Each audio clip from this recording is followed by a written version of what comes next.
La Tomatina স্পেনের একটি জনপ্রিয় উৎসব। এই আয়োজনে অংশগ্রহণকারী ব্যক্তিরা একে অপরের দিকে টমেটো ছুঁড়ে মারেন। স্পেনের ভ্যালেন্সিয়ার বুনোল গ্রামে ১৯৪৫ সাল থেকে প্রতি বছর উদযাপিত হয়ে আসছে উৎসবটি। প্রতি বছর আগস্টের শেষ সপ্তাহে এই উৎসবে অংশ নিতে হাজার হাজার দেশি বিদেশি পর্যটক স্পেনের ভ্যালেন্সিয়ার পশ্চিমাঞ্চলের বুনোল শহরে জড়ো হন, মেতে ওঠেন টমেটো ছোড়ার উৎসবে। প্রতি বছরের মতো এবারও স্পেনে উদযাপিত হল ঐতিহ্যবাহী লা টমাটিনা উৎসব। উদযাপনকারীদের সাদা পোশাক রক্তিম হল টমেটোর টকটকে লাল রঙে।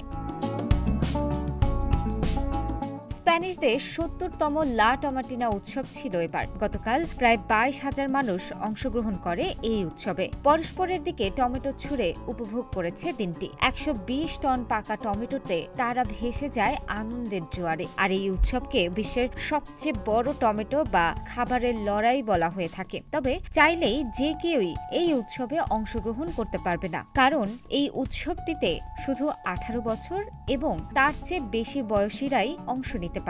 এই উৎসবে অংশ নেওয়ার পর দর্শকরা যে শুধু মজা করে তাই নয়, গায়ে টমেটো মাখানোর কাজে তাদের স্কিনেও ফিরে আসে হারানো উজ্জ্বলতা।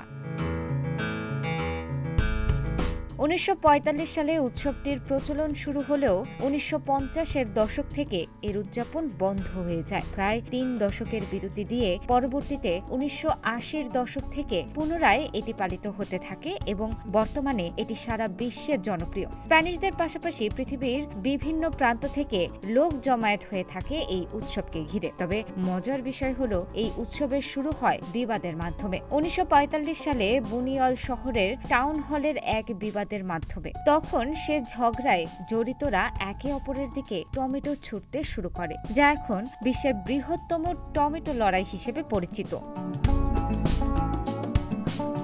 আবার কথিত আছে, টমেটো বোঝাই একটি লরি রাস্তায় কাত হয়ে পড়ে গেলে উপস্থিত লোকজনের মধ্যে ওই টমেটো লড়াই শুরু হয়েছিল। কিন্তু একটা বিষয়ে সবাই একমত, শহরের কোতোয়াল এসেই লড়াই থামিয়েছিল এবং পরের বছর শহরবাসী এই লড়াইয়ে উৎসাহী ছিল। তবে লা টমাটিনার এই জমজমাট অবস্থা অবশ্য একদিনে হয়নি। শুরুর দিকে টমেটো খেলার অপরাধে বহু মানুষকে আটক করে জেলে ঢুকায় শহর কর্তৃপক্ষ। তারপরের কয়েক বছর বন্ধ থাকার পর উৎসব চালু করার পর জনমত গঠনে এক ব্যঙ্গাত্মক কর্মসূচি হাতে নেয় শহরের মানুষেরা।